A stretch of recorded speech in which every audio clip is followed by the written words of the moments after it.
You better be. You never see it coming. You see that my mind is too fast for eyes. You're done. Too fast for eyes and too hot to handle once again. I think you started the last one saying we were fast. I did, but it didn't fucking work! Well, I think it was on the... It didn't work!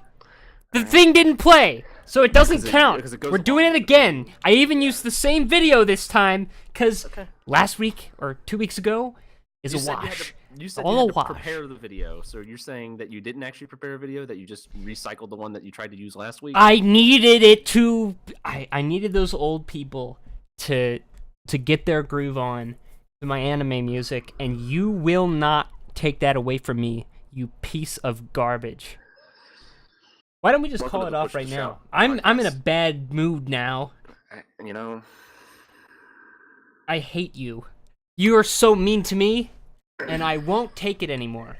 This is how two-person podcast dynamics are supposed to go. You've got the straight-laced, straight-edge straight guy, and the then gay. you've got the crazy, off-the-wall. You got to keep him in line. The wacky, the It colored creates commentator. conflicts. It's The loose color cannon. commentary. Yeah. Well, What episode is this? guys, welcome to the show. This is episode 107. Oh. And I've just been playing a shit ton of Persona, to be honest. I guess I have to.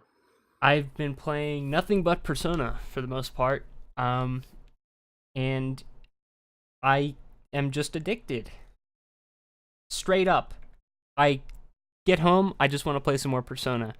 I am not getting tired of the RPG combat, which is a miracle, because most turn-based JRPGs, eventually, no matter how much I like the story, no matter how much I like anything else, it always just starts to grind on me at some point.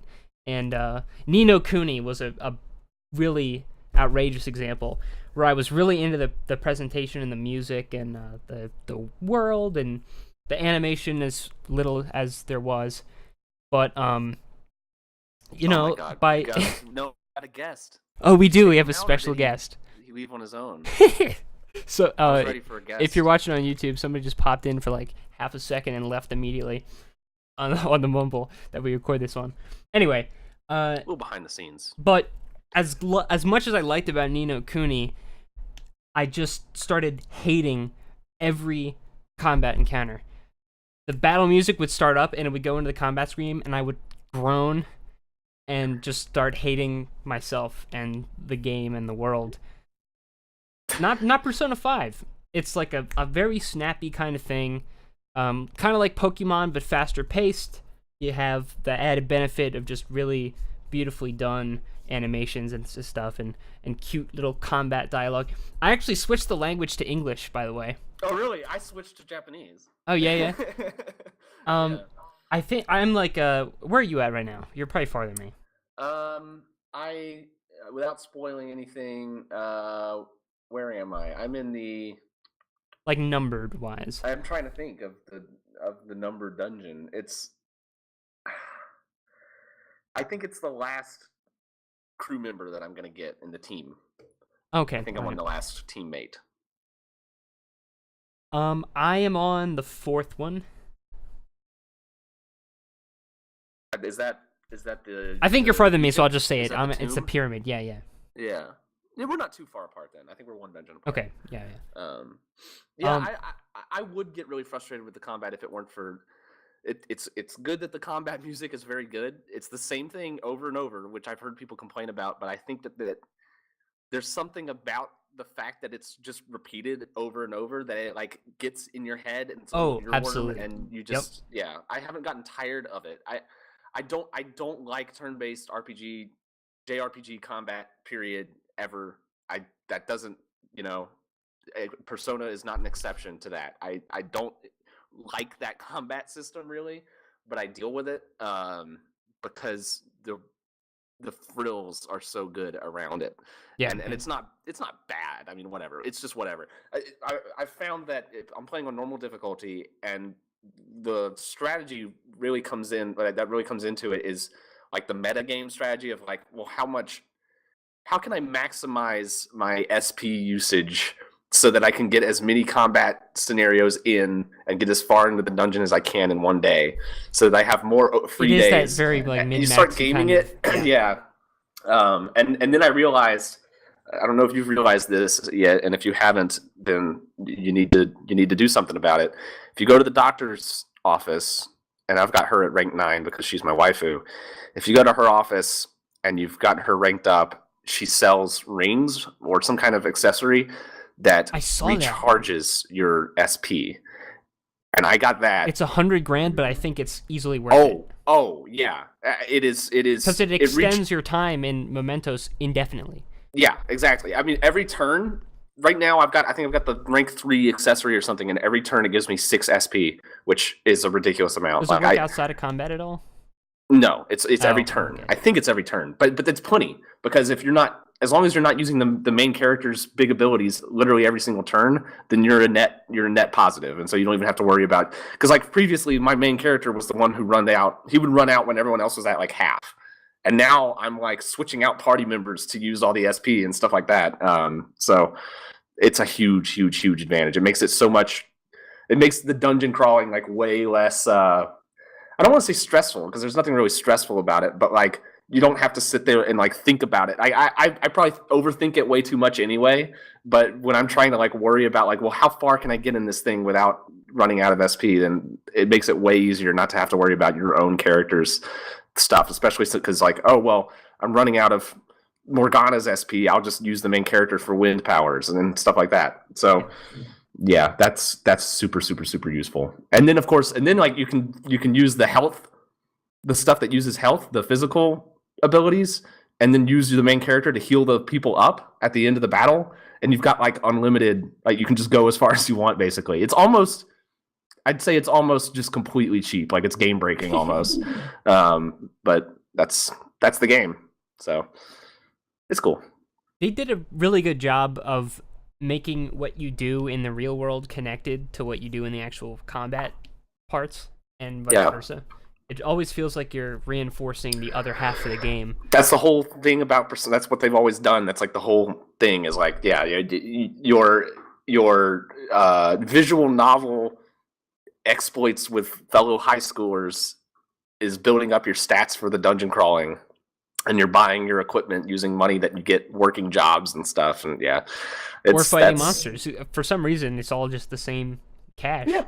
So, you can work the part-time get them confused, job, or and instead of attacking you, they fight coffin money monsters. flies out. They drop money. Now, I really have not done the part-time job stuff like at all. Honestly, The only reason so here's the thing to keep in mind about the part-time jobs is like, say you need kindness, which is a hard one to rank up. You can work at the flower shop, and it'll give you a bunch of kindness and like money. The convenience store. I don't need to do anything there. Yeah, I don't like that.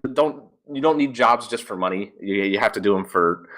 And there's plenty of. There's also like opportunities where to rank up characters, their personas or whatever. You have to work a job to like get to their next rank or whatever. And then there's like some where like, oh, you get a what is the dungeon? The Mementos. You get a mementos request, but to like get all the way through it, you have to work a job to get the gossip on the street about who's the bad guy on the street or whatever.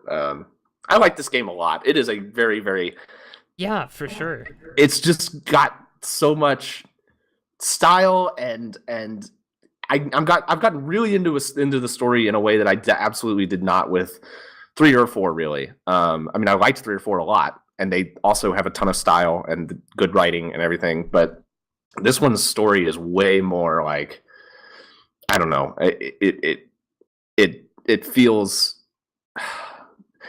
it has more momentum, I guess is what I would say. Like every dungeon feels more like, I've actually heard people complain because 3 and 4, specifically 4, the concept of the dungeons is like every month or whatever, that 30-day period is a character, like the next character that you're going to get in your party is the boss at the end of the dungeon. It's their shadow. And so the dungeon is like their personality. And this one is just like, it's seemingly kind of random people, just villains. But of course, the character, each dungeon is a character still. It's just that character, it's not that character's shadow, it's that character's mentor or whoever. And I like that better because now you've got another level of interaction with to me the story is significantly better. It's a significant improvement. Well, that's cool because I didn't actually I don't know what the stories are in the other ones. But yeah, I'm really pleased with this one anyway. Even just on its own. It's a big improvement. Like for someone who has played the other Persona games, it's such a significant improvement. And there's still things about Persona that, like, okay, I think I would like this game objectively more if it was less of a. First of all, the turn-based combat. I would prefer non-turn-based combat. I would prefer combat that I found fun, but I am totally willing to deal with it. And then the way that, like, it's interesting the way that you have basically 2 tasks that you can do in a day. You've got the daytime and the nighttime task, and you have to, like, fill up your schedule depending on that. But maybe it's just, as a Westerner, I would prefer having... As a Westerner, as a Baka Gaijin. Yeah, as a Gaijin, I would prefer to have way more freedom in the open world parts of the game, where, like, I would rather just be able to go out and do things and have an actual clock running or something like that, rather than just, like, you do this task and it takes as long to make a lockpick as it takes to, travel around to a billion different places on the subway. It's just weird. That stuff is kind of bizarre, but yeah, it's still fucking fantastic. And the attention to detail on every level of how you interact with the game, especially menus, UI, a game that's going to be turn-based, where you're executing commands through menus, really has to nail the menus.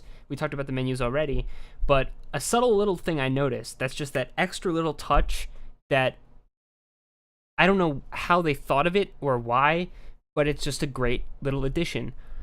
In dialogue, if you're just scrolling through the many, many, many, many dialogue sections of the game, you can hit cross to advance the dialogue, and it goes click, click, click, click, click as you click through the dialogue. Or you can hit triangle, and it does the same thing, but it doesn't make the click sound. Something that you're going to be doing for 99.9% of your time playing the game, and that it gives you an option if you don't want to hear that little sound that you don't have to. Why do they need to put that touch in? They did it. It's really, really impressive. Yeah. They thought of every aspect of the presentation in such small, granular detail. Yeah, and I'm still getting to the point where it's like, okay, when I finish a battle, I would still rather not have to go through the screen that has money and XP and level ups and everything. But it's just not a big deal. And another nice thing about the game is, like, you can kind of go on at your own pace in a way. Like, it gives you the ultimatum, but with 20 days, you really only need like 2 or 3 to get all the way through the dungeon if you're good at min-maxing it. And so, if you're not feeling like doing the dungeon, you don't have to, and you can sit down and play the other half of the game for an hour or 2 and before you go into the dungeon. It is pretty overbearing how every character in the game or in the Phantom Thieves, like, they remind you that you have a duty to do endlessly. Like, whenever you try to do anything else or hang out with them, it's like, wait a minute, shouldn't we be going to the palace right now? What are you doing? But it still lets you hang out with them. It does. But yeah, they remind you constantly. But every time you come back to the cafe, a group text message. Right, yeah. I'm really concerned about. We need to go to the dungeon. I also like that they give you the option, though, every time to just say, chill out. Yeah, chill out. Just relax. And then Anne will say something like, oh, we can't. We really got to go in. It's just like, nah, later. Yeah, I love whenever it gives you multiple dialogue options, there's usually a really funny one. Yeah, that they throw and they're in there. genuinely The funny, really too. Good, and I guess I would give it's probably the localization team for at least like half of those answers. Yeah.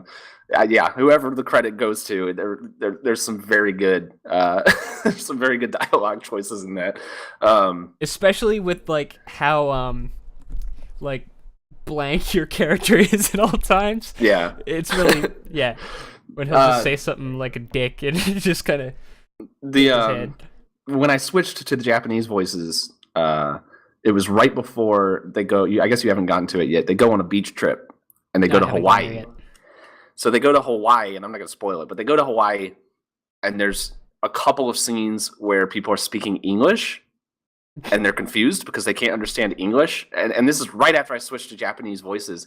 And it's interesting. There's at least one instance where the translation is totally different from what is being said because they come to the customs agent at the border or at the airport and he says something in bad English when you've got Japanese voices on. He's it's a Japanese person playing an American, and I forgot what he says exactly. Like, can I see your papers, please, or something like that. But they completely changed the dialogue. So I guess for the English version, it's just an English person speaking to someone in English. And how do they do that? It's a completely different scene, and I mean it's only like 2 or 3 lines really, but I found it like really interesting, and it was really off-putting too because I'm hearing a phrase in English, and then there's a completely different dialogue underneath. Yeah. It just is completely different. But yeah, how else would you do it? Like, there's no other way to do it because the scene is literally he says something in English, and Ryuji says like, "Oh, I'm Japanese." He says something like really badly in English, like, "Oh, I'm Japanese, and I'm here to have fun," or something like that. And like, yeah, you can't. Maybe they'll like, start doing like a stereotypical Ching Chong voice at that part. Yeah. I don't know. I feel bad for them. I'm glad that like I really would wonder because I was thinking like, oh god, like you spent a few days in Hawaii, and I was thinking like, are all the scenes going to be this stuff? How the hell are they going to handle this? But it's only like 1 or 2 scenes where there's any kind of like English speaking going on. So what made me switch to the English, and I've only been on it for like the second half of this Tomb Palace. Yeah. I've been on the English for a very short amount of time, but what made me switch to it was the battle chatter. In Japanese, it's not subtitled at all. Yeah, and the they characters say will say stuff all the time, and you have no idea what they're saying. And that's the first thing I noticed when I turned on Japanese was like, oh, not all of this is translated, and that's really weird. And like any kind of incidental background noise or if something comes on over a loudspeaker, none of that's translated. Only the dialogue that the characters are saying in the text box at the bottom are translated.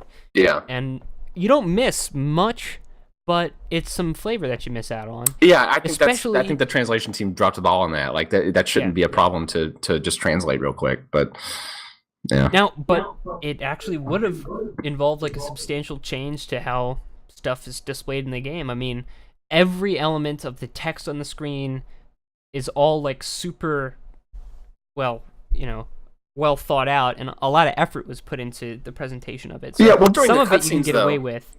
During the cutscenes, the subtitles are just subtitles. They're just very but in standard. the game, if you're walking through the streets and there are people talking to each other, you can actually overhear little bits of their conversation when you have English on. Or things that people say in battle when they're reacting to getting healed or getting hurt.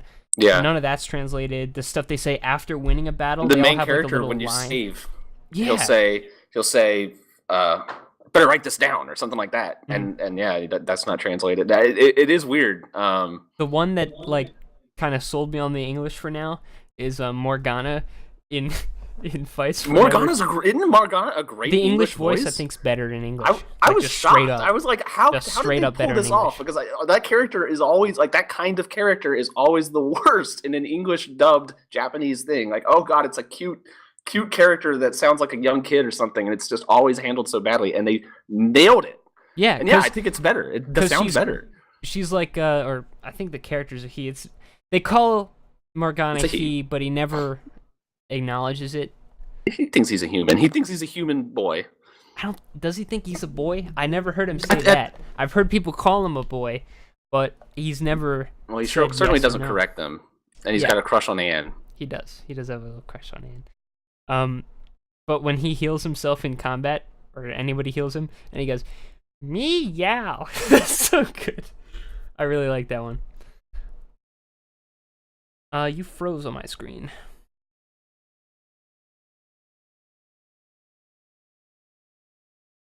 Hello? What happened to Skippy here?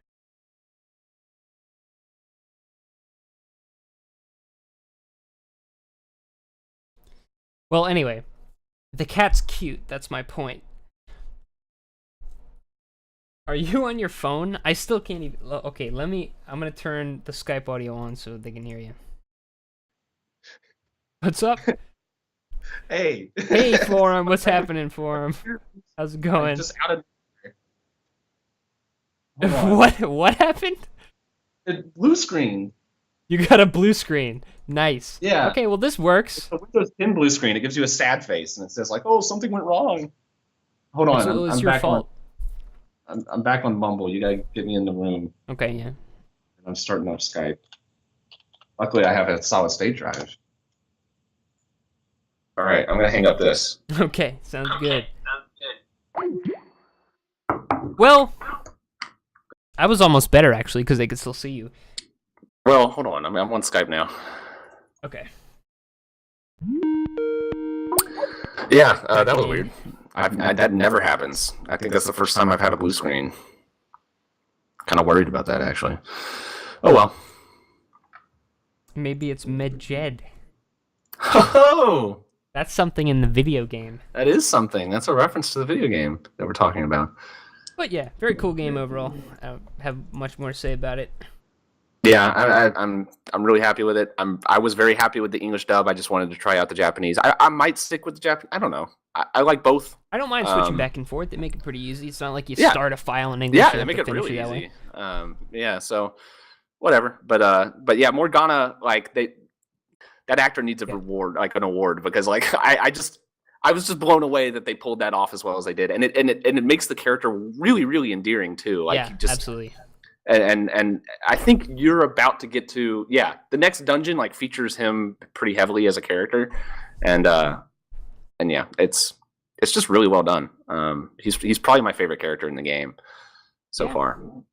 I am most excited of all the different social links. I'm most excited when Morgana's goes up.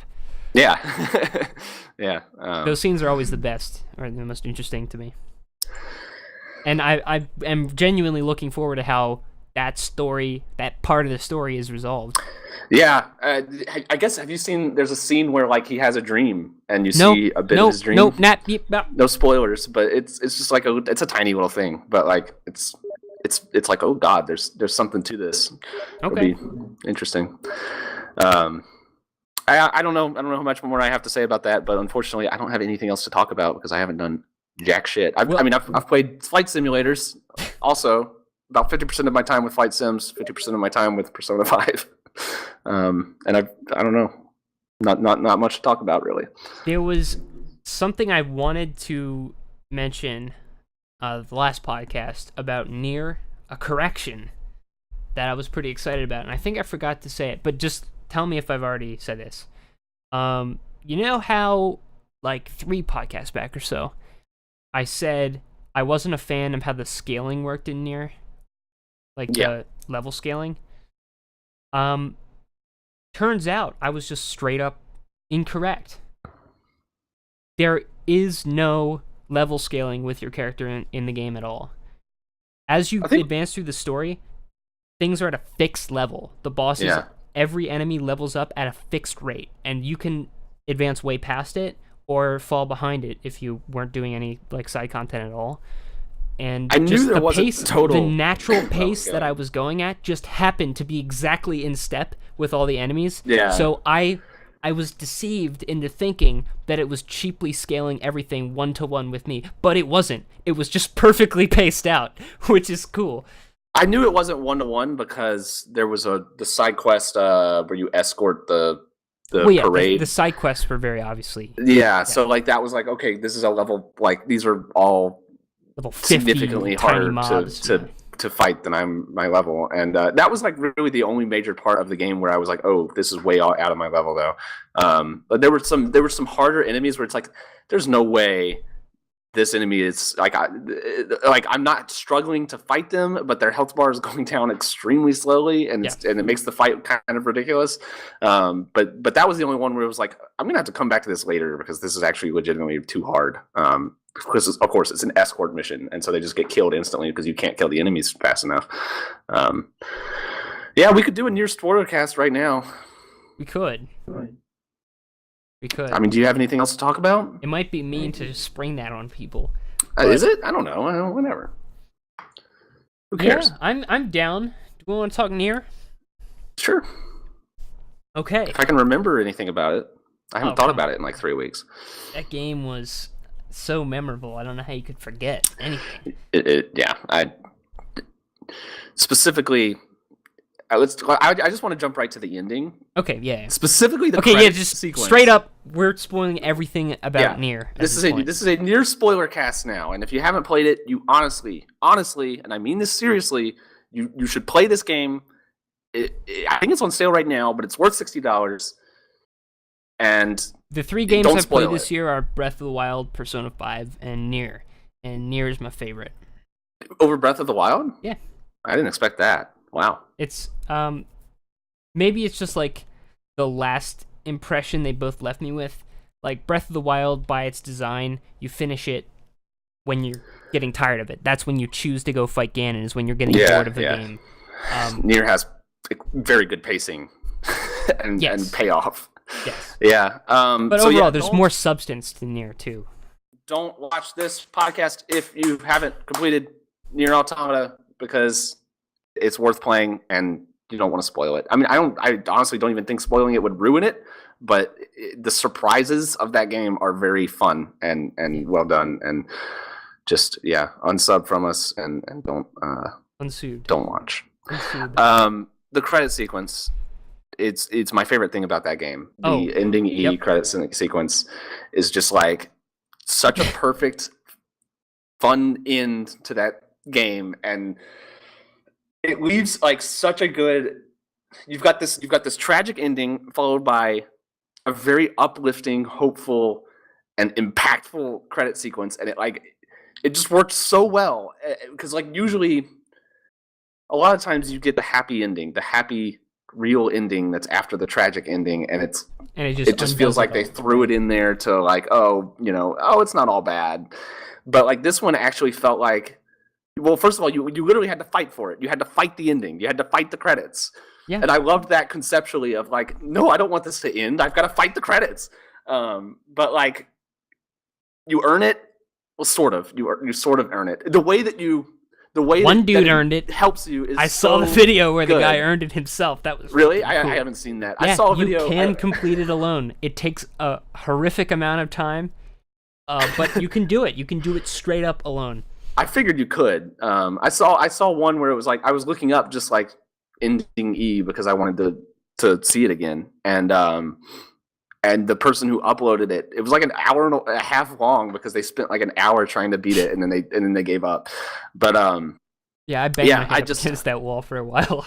Too, I didn't really. I think I accepted help after just like a few times, but because I knew like no, I don't want to. Once I thought I was like toward the end when the really tough part started. Yeah. But then when I got like a good chunk of the way in, and I'm just like, these different departments at Square Enix are they keep coming, and wow, I'm looking at every legal entity of the Square Enix conglomerate. I think it's the marketing department that got me.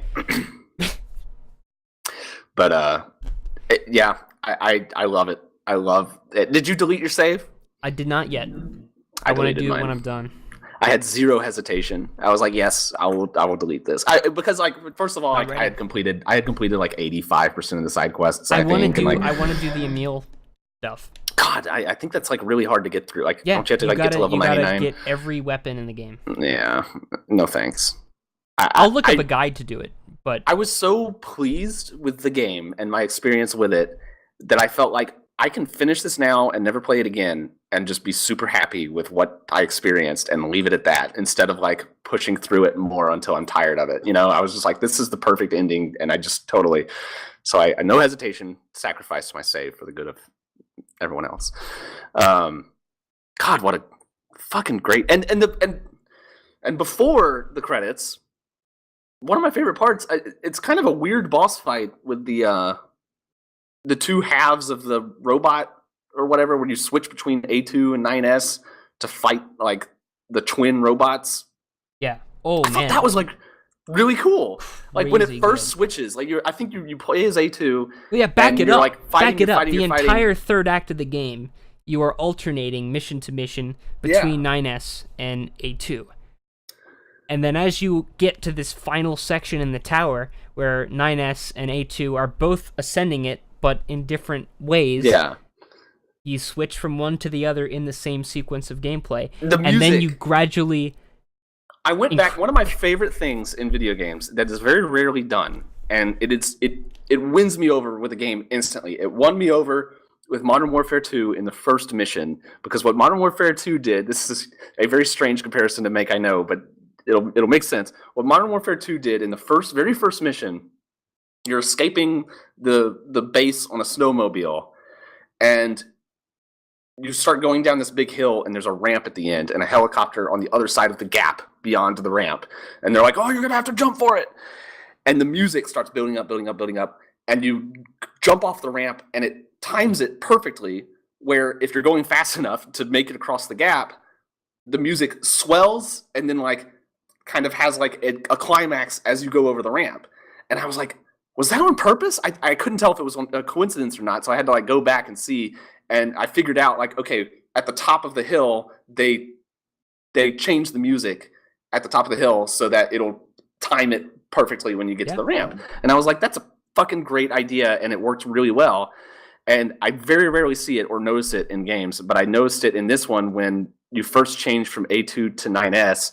The song is playing, and it's like a battle song, and it's really fast-paced and everything, and it switches, and the piano kicks in right when it switches. And I was like, that was definitely on purpose, and it feels really good. And that like totally won me over. I was like, God, this is fucking awesome, and it really gets you into it. There is somebody in the credits, and I noticed it because I looked at the credits for so long.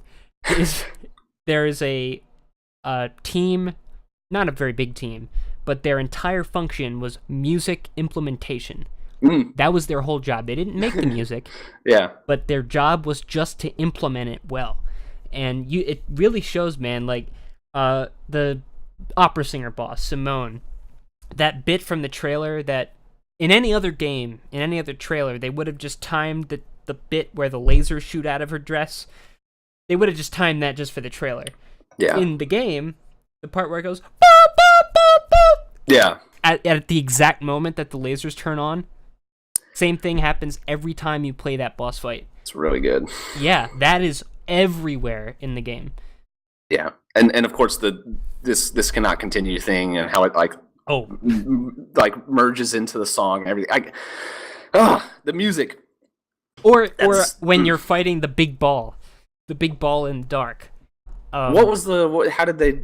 That was my favorite boss fight of the whole game, by the way. So cool. So I loved that. The atmosphere of that boss fight is like perfect. It's so good. It's the exact moment the lights turn off. That's when the voices come in going, hey! The exact second the lights snap off, that's when that kicks in. It's so well done, it's just mind-blowing. Yeah. To come back to the credits ending real quick, of how it goes from that tragic ending to the uplifting one, where it's not like straight up unambiguous happy ending. It's still it's hopeful. It's exactly. There's hope tempered with some reality, but it's such an improvement over what you just experienced that it's something. And it also in the credits and in the final moments, it's directly breaking the fourth wall and contacting the player. That is exactly what Mother 3 does. Down to the emotional arc of the ending being just horrifically tragic, going into a fourth wall breaking, uplifting thing. It's the exact same arc.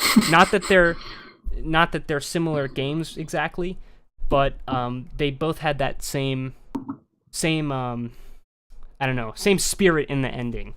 Yeah. Which is part of why I like both games so much. I really, that's so effective. That's the best way to describe this entire game is effective. It's very effective. And emotionally, it plays you like a puppet emotionally. Going to Pascal's village after Pascal gets the memory wiped. Oh my God. Man. And he's just like, wow, this is such a nice place. I really like it here. It's fucked up. It's really fucked up. And the achievement that you get, they even like work the achievements into the emotional beats of the story too. Really, I turned off achievements. I turned off have. Steam achievements. You should have done that, because when you wipe Pascal's memory, it's like the achievement pops up, and I forget the actual wording of the achievement, but it's something like Pascal is dead or something. Oh God. Yeah, even though he's still alive, it's like the Pascal that you knew is no longer alive. Yeah. And that, again, Just like everything is so well woven together that mirrors exactly like the 9S who loses his memory to 2B is not the same 9S that she fought machines with Right. that moment. It's amazing. It's an amazing game, and the story is just like it's the best. It's among the best ever. It's a great story. I've heard some minor criticism of the story for kind of being like people say like, well, it's kind of faux philosophical. Like it doesn't really come to a lot of philosophical conclusions or like explore those themes as deep as they should. And I don't know about that, but the really valid criticism that I think of the story, like the one thing that I would say, like, I wish this was better, is the characters do feel a little bit underdeveloped. 9S, I think, is pretty well developed, but 2B, you don't get a huge amount of development there. A2, you don't get nearly as much development as I feel like you should. But like, the rest of the story is so good, and even without that development, it's effective enough that it drops those hints of like their backstory, and like you learn the big twist of 2B being the person who has to kill 9S over and over and over. That adds a lot to the character, but I didn't feel attached enough to 2B that like her death scene would have been a lot more impactful, I feel like, if they had spent a little more time like really getting into her character. But first of all, I didn't think that I would like 9S at the start of the story, and then like I really liked 9S at the end of the story, in kind of a like, this guy's a piece of shit, but in a great way. I really like how they. He's like the main character. He's the main character of the game, and you wouldn't know that for the first third. Yeah, definitely. And someone in the comments is calling me a fag for not reading supplemental material. I read. You didn't watch the stage play. You didn't watch the cell phone video of the Japanese stage play. I did read a lot of the supplemental material, not so much like weapon stories, but whenever it would like put something in the archives or something, I would like the best. Just really, blow through those on a wiki. Just read them all. Yeah, they're all great. But like and A2 has a good supplemental thing where like if you go to the little terminal and read about the Pearl Harbor incident or whatever, but like I want my character development to be in the story itself. I love. This is going to sound ironic coming from me, because what I love about, say, Morrowind is all of the supplemental things that you can absorb, but Morrowind's not about characters. When it's about characters, I like the characters to interact with each other and have like the story itself, the dialogue, the scenes, the interactions between the characters need to build the characters, and I don't feel like there's enough of that. Even between 2B and 9S, which should have a lot of that, it just feels a little bit empty. One thing I'll disagree on there, though, is that 2B and A2, they're kind of like spiritually bundled.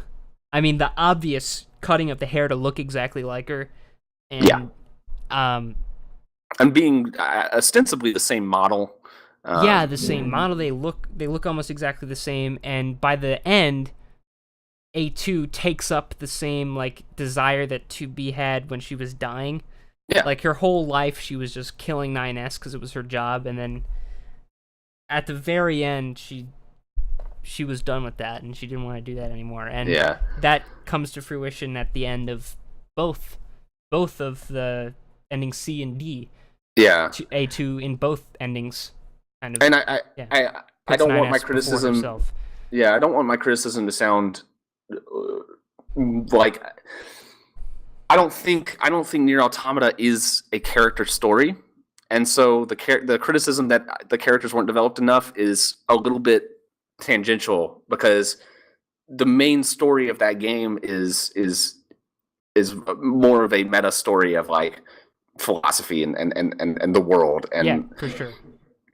So the characters just get you through that, and it's very effective at what it tries to do. So my complaints are kind of tangential, but I do think it would have been better with more upfront character development. But that said, there's still some very good character development in there, and the characters I do like, especially 9S. But I realized after the end of the game, thinking back on it, like 9S is the only character that I felt somewhat attached to and Right. understood. Because Him 2B and and Pascal I A2 are liked just a lot. well, yeah, Pascal, but Pascal. I liked Pascal a lot. Pascal still felt like a secondary character, and I guess they were, but whatever.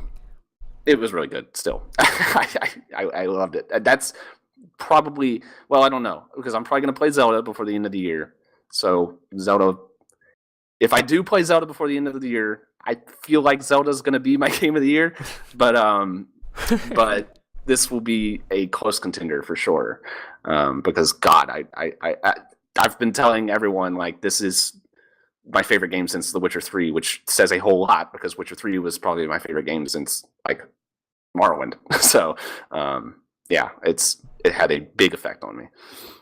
Breath of the Wild is fantastic all the way through. Like, yeah, I don't want to, except for the genuinely, shockingly bad final boss, which I still don't know how it made it into the game. After that podcast that we did where I talked about the very last fight against Ganon, the post real fight bit, Joseph Anderson released a video. I don't know if you watch his videos. He's kind of like an American Matthew Matosis. He's probably better. Oh wow. And he commented too, like, I don't know how this made it into the game because it's just this big Ganon pig, like dark beast Ganon. It's in almost all the games. Like Ganon has a beast form. That's not a spoiler. And he just kind of stands still and shoots a laser that can barely fucking hurt you. Yeah, you talked about it. So goddamn lame. It's jaw dropping how it managed to make it to the game. But that's almost like a microcosm of the problem that the game faces generally. Is the beginning is the strongest part by far. Like when you come out of that cave and you're on the Great Plateau and you're weak and cautious and the world is just so overwhelming, it's incredible. Like that is an 11 out of 10 experience. But as you get more familiar with the world and you start unlocking shrines that you can teleport to, and you have the whole map laid out for you on your map screen, and you're just looking for shrines, it's not as magical. And in general, the game decreases in quality as it goes on. And NieR Automata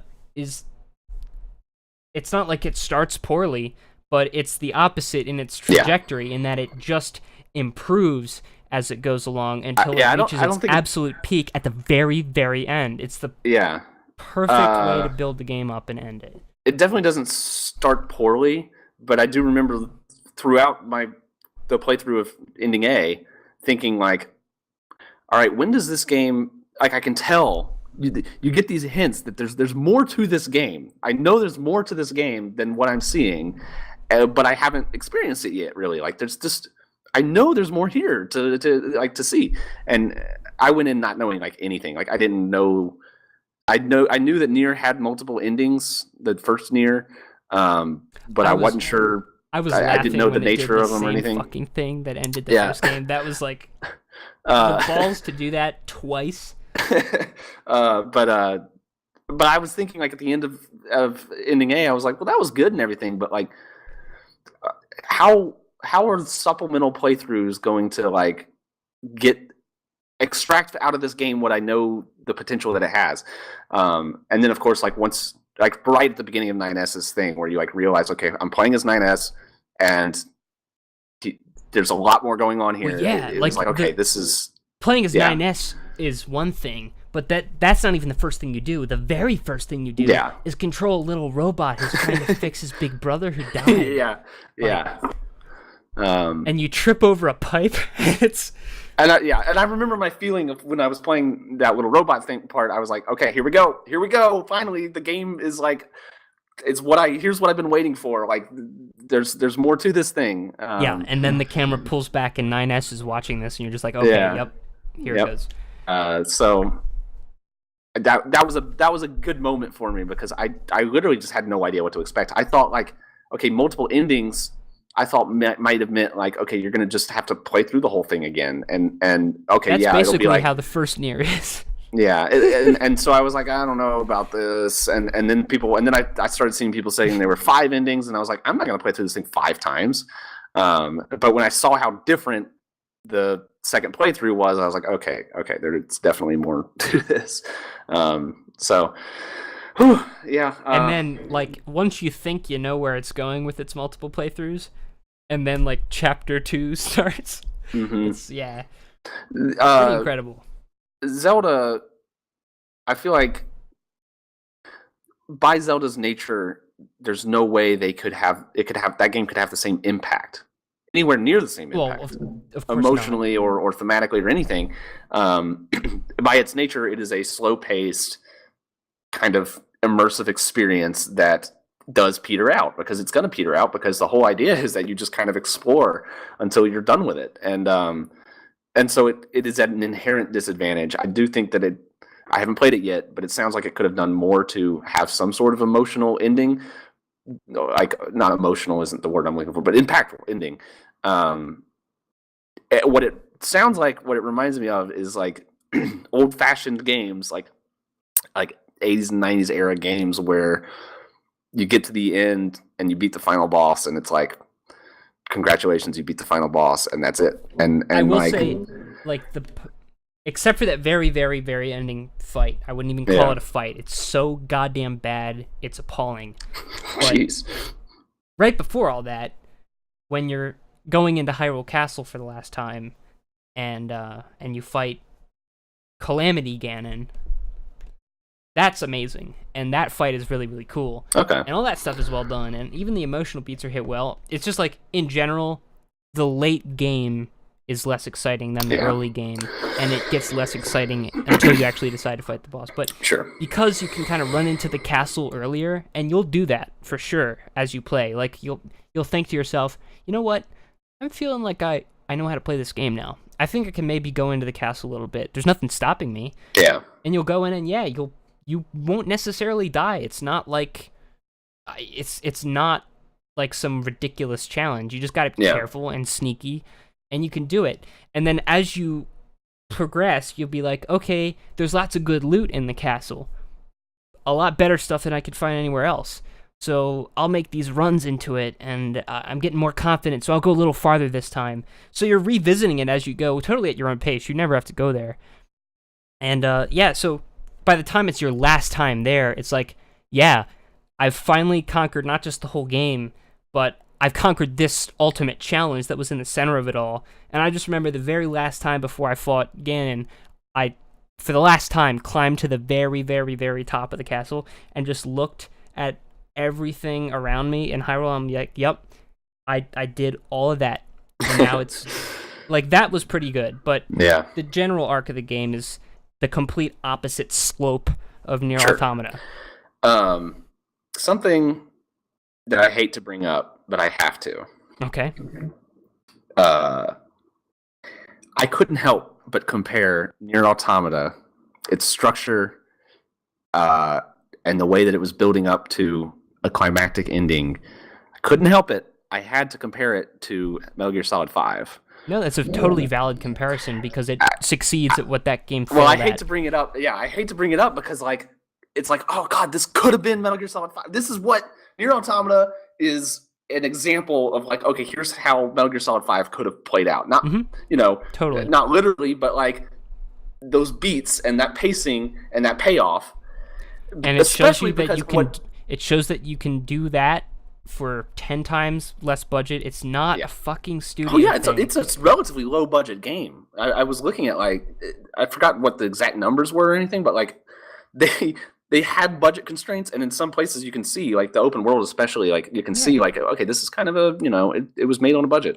But especially like the first thing that made me go, oh my god, okay, this is, I got really excited the same way I did in Metal Gear Solid 5, where it gives you a trailer for the rest of the game. It's like, okay, here's ending B, credits, and then it's like, here's the trailer for the next part of the game. And I was so pumped, and I was like, this is really cool. And then I realized, oh my god, Metal Gear Solid 5 did the exact same thing, where like you end chapter, I guess it's chapter 2 or chapter 1, where you end it and it's like, and here's chapter 2, and here's what's going to happen in chapter 2, and you're like, okay, here we go, let's go. And the difference, of course, is that NieR actually earns it. Yep. But God, It I'm glad. actually delivers more than what it teases rather than less. Yeah, I feel like part of the reason I love NieR Automata so much is like this is the game that I wanted Metal Gear Solid 5 to be story wise. Like it has that kind of same feel where it's like this kind of quirky Japanese, very Japanese feeling. Yeah, the quirky humor, or I wouldn't even call it like quirky humor, but you know exactly what I'm Quirky talking like about. has almost a negative connotation, but yeah, like just kind of Like Emil weird. puttering around singing about sales and prices. Yeah. Like that just stuff the is ninja robot just as good as wants all you to the fight best him. stuff like that in all the Metal Gears, and maybe better. Absolutely, yeah. I would say the credit sequence that we're talking about is better than all of the fourth wall breaking stuff in Metal Gear Solid. I mean, including the best, which is Psycho Manus making you plug your controller into the second port. That's like primitive. Like you can't it knock started it all, cave right? paintings for not being as sophisticated as the Mona Lisa. Yeah, but yeah, I have to admit that the credits of NieR Automata are a little better than vibrating your controller. well, yeah, but it has that same feeling to it, and so of course it evokes like comparisons, obviously, but God, it just pays off so well and has such a great impression that it leaves on you, and it's exactly what I wanted from Metal Gear Solid 5, and it comes from a completely different kind of game. I really loved it. I don't know if there's more to say about it. It's great, and if you haven't been playing it and you've been listening to us, shame on you, first of all, but also play that game, because holy shit. I think I will go back and play NieR 1 and finish it. It's gonna be scared I rough won't like because it. the gameplay's not good. Yeah. But I'm willing to put up with it now, especially because it's apparently shorter than I thought it would be, which is good. That's merciful because the game is not good. Yeah. I'll probably do it eventually. I've got too many games to play right now, obviously, but eventually I'll probably get around to it. I'm really legitimately scared that I won't like it because I love NieR Automata so much. It's like, have you ever like watched a movie that has a sequel and you love the first one so much that you're like, I don't know if I want to see the sequel because sequels are so often disappointing. At the very least, just watch it all on YouTube. Yeah. Because I've actually already had like everything in NieR spoiled for me. Yeah. Just because So I kind of gave up on happens. playing it. I watched like a full playthrough, and Emil especially you'll like him so much more. Yeah. That character is so tragic. Like, Jesus. Did you do enough of Emil's side quest to get? I know what happens. Like, yeah, that's actually one of those examples of where something being spoiled is not necessarily making me not want to see it anymore. Like, knowing what happens at the end of Emil's storyline in Automata is what actually is driving me to go and get all the weapons now. Yeah, like that's I know Emil's story and I know his importance, and I'd seen that his little side quest and everything, and I know how much that means to like a NieR player. Like it's kind of a big deal, and that's really cool. But I'm really glad that NieR Automata is a standalone story that holds on its own, because I don't know if I would have played it ever. If not, it fills you in on almost everything you need to know. Yeah. Like the key points of Emil's backstory are all covered in Automata, and you don't need to meet his friends to understand that they're very important to him and that they're from a time long ago. And he's also just a side character, and so like, okay, if you know nothing about him, like whatever, he's okay. Here's this weird character, whatever. It doesn't. You don't spend a lot of time on him or anything, but. Oh God, yeah. If I had to play NieR to play this, I never would have done it. I don't think, because I looked up NieR and I looked up what people thought about its gameplay, and I was like, oh Jesus, there's no way. And now I'm thinking about playing NieR just because Automata is so good, and people are saying like, well, yeah, but NieR's also really good. So yeah. Well, do you have anything else to talk about? Very good game. Not really. Samurai Jack. Have you been watching that? Or did you No. ever watch it when it was originally on, like, No. years and years ago? The new Samurai Jack is really, really good. I've been thinking about checking out One Punch Man. One it's on Punch Man is Netflix. also incredible.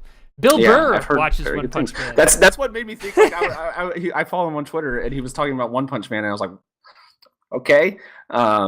He talked about it on the Monday Morning Podcast. He was like, I got all these people telling me, Billy, why are you watching anime? And then I have other people telling me, I love you so much. This is the greatest day of my life. Yeah. But yeah, it's really, really good. It's really good. Yeah, I've been kind of meaning to watch it since people first started buzzing about it because, yeah, people are saying very good things about that. And I haven't seen the latest season of Better Call Saul yet, and that's I also watched on the Netflix. first couple episodes. It is Still good. Ooh. Yeah. There's no way to tell where it's headed, really. Well, you know where it's headed technically, but In the end, yeah. yeah, but like the arc of his character, you don't know exactly where it's going. Still, being into season 3 of Better Call Saul, they've just improved at every component of putting a TV show together over Breaking Bad. I just think it's better. I just think it's a better show. Yeah. Consistently since season 1, I think it's been better than Breaking Bad, and it still is. I mean, it's kind of another situation of comparing Cave Paintings to Mona Lisa, where like Breaking Bad did innovate a lot of its genre, I guess, of like anti-hero TV show drama. But yeah, I need to check that out. I've got a couple of Netflix recommendations. I was browsing through its library lately, and first, it's got some Chris Nolan films. Two of Chris Nolan's legitimately very good, even when held under scrutiny, which is rare for Chris Nolan films. The Prestige and Memento are both fantastic movies, and those are both on Netflix. And Lucha Underground. I don't really watch wrestling anymore. It's kind of fallen off from it. That forever. I haven't been watching it in months. Lucha Underground, and I haven't watched all of Lucha Underground, but I've watched a good bit of it, and I've talked about it on this podcast, and it is something that I don't care if you have no interest in wrestling whatsoever, you should watch a couple of episodes of it because it is just so unique and weird and fun.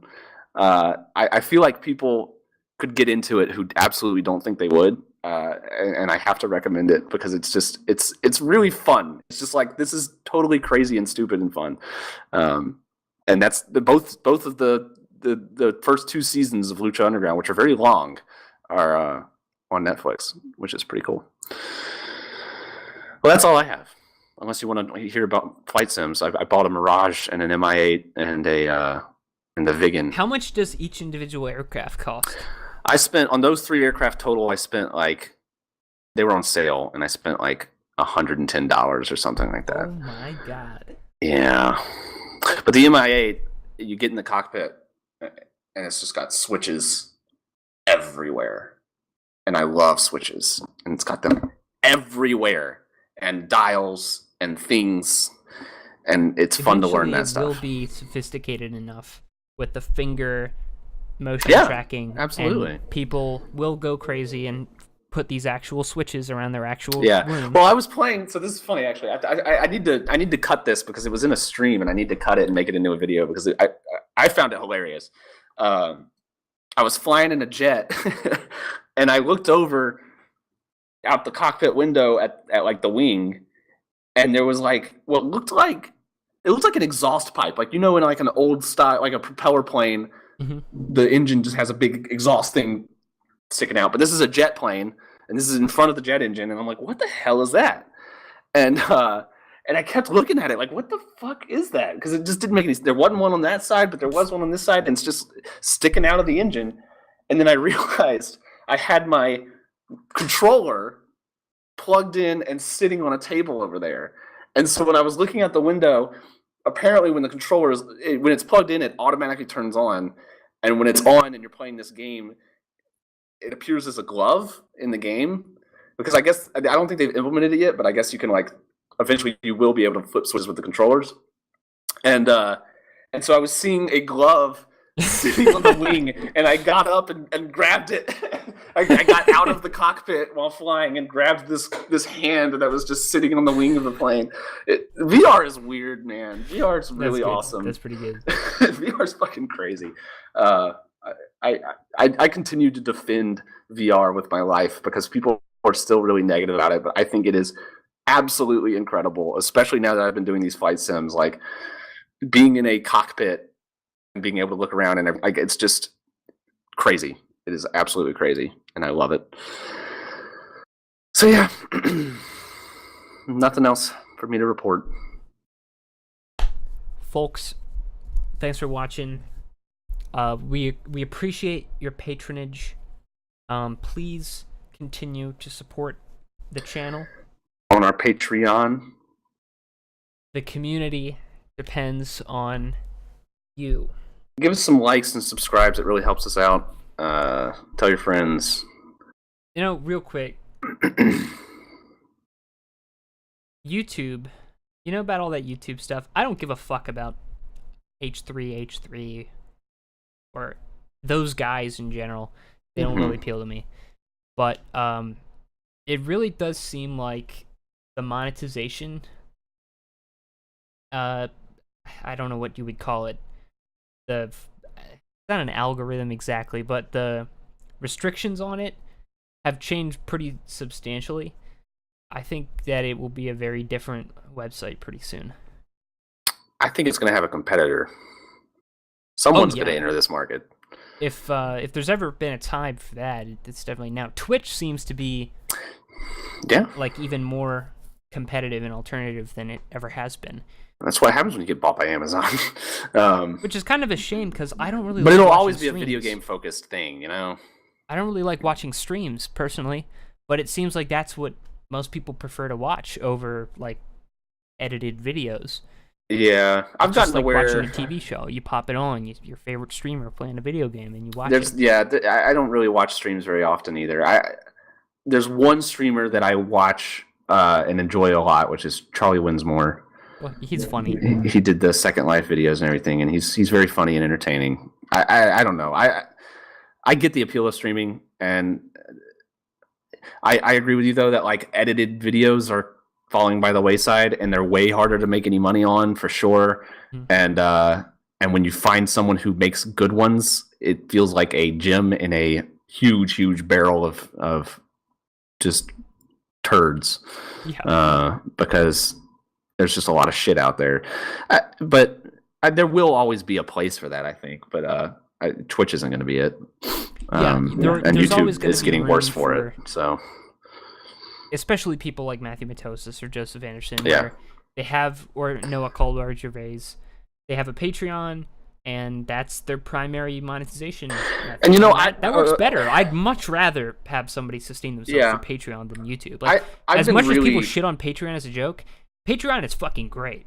I really like Patreon. I've been very negative about Patreon, and I'm coming around to it because it keeps a lot of YouTubers that I like a lot, and not just YouTubers, but people that I enjoy their content, or people who I just appreciate the fact that they're making it.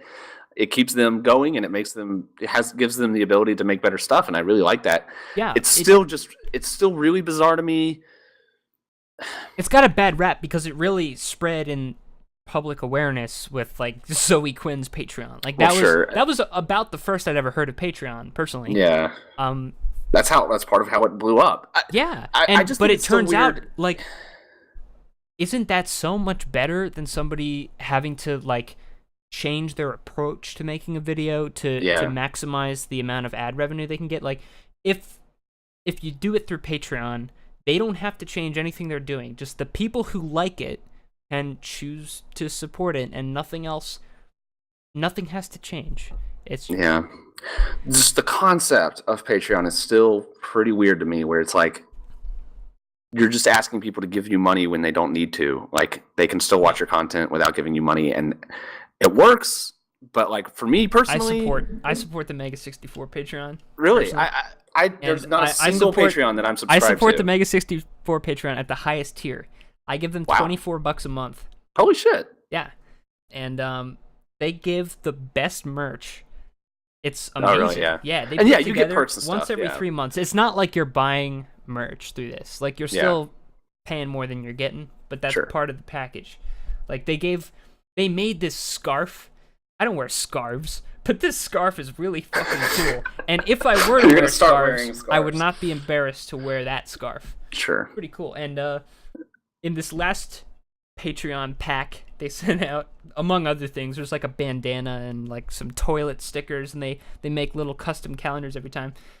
I got this pair of glasses. Yeah, that's a classic Mega 64 piece of merchandise for sure. You see that on the side there? Yes. I think it's mirrored on the stream, but it may be mirrored on Skype as well. But no, it's coming through fine. They're fake brand glasses, Gucci glasses. Yep. There we go. There you are. You're Garrett himself. I am Garrett. I look exactly the same. He followed me a while on Twitter, but then I guess he didn't like my tweets because then he unfollowed me. For some reason, Greg Turkington is still following me despite. He's not like one of those accounts like $1 Million Stream that follows everybody. Yeah. He follows like, you know. Well, see, your advantage though is that you make so few tweets that you're true. unoffensive enough. You'd figure somebody like that guy, when all I'm tweeting is like, here's the link to push the shot. I go on Twitter like once a week. Maybe he's watching right now. I go on Twitter like once a week, maybe. Yeah. I am not on Twitter for the most part. Yeah, maybe he is of the 4 people watching. Hunter, me, and Greg. What's up, Greg? How you Thanks doing? for watching. Thanks for supporting our Patreon. No, I don't subscribe to any Patreons, and I feel guilty about it sometimes because there's people that I really like who have Patreons, and I'm like, sell something and let me buy it, because I just feel weird just giving them money. Just here, have my money. I don't know. That's just something that I've been conditioned to not do all my life, where it's like, don't give people your money. What are you doing? I don't know. I'm too American. I just can't do it. I'm too capitalist. I would love to buy their shit. For completely Mega 64 does a really good job of selling merch, though. They do. Their merchandise is really, really good. Yeah. What was I gonna say? Oh yeah, for a completely different reason than supporting people, but it's just like an extra thing that I get to feel good about. I do YouTube Red. I pay for YouTube Red, and that's because like when I'm driving to work or whatever. The podcasts I listen to, I just watch them all on YouTube. I don't get a podcast app or anything, or there'll be like a long video of people discussing something, and just to be able to pop that on, no ads ever, any platform, no matter what. If I'm watching YouTube on TV or on my phone or my tablet, no ads ever anywhere, no ad block either, and I get to save stuff offline, and it's just really convenient. It's worth it for the convenience, and then the little how much is that? I think it's like $10 a month. Yeah. Spotify. I've been trying to use Spotify lately, and I did their free trial, and their free trial was good. Their free version, though, once your trial runs out, if you're not subscribed, it kind of just sucks. Like, the ads are really repetitive and annoying, listening and to ads, it limits your skips, which is also really annoying. Yeah. I don't ever want to see ads. I don't listen to enough music for me to justify subscribing to Spotify. My drive to work is like 2 minutes long, so I can't pay $10 to fucking listen to 2 minutes of a song on my way to and from work. I'm driving an hour each way. I just can't do it. It's a little. I've spoiled myself. I'll never be able to go back to like the longest I've had to drive for a job is 20 or 30 minutes or so. And I will never be able to go back to even that. Like it's so nice being able to just fucking go. You're just there, and like, I left something at home. Let me just go get it. It's a 5-minute process. God damn, it's great. I highly recommend it. It's expensive though, because you have to live, unless you just happen to work somewhere that's not in the middle of the city. No, I mean, I'm actually moving soon, so I'm. Exciting. Yeah, it is exciting, and I just am looking forward to being able to just roll out of bed 5 minutes before work. Like, nice. that'll be That'll be nice. fresh. It'll be fresh. Pretty fresh. But anyway, we've gone off the rails. Not that I mind. Thanks for watching, everybody. Tune in next week for another episode. Thanks. Maybe. Maybe 2 weeks. See ya.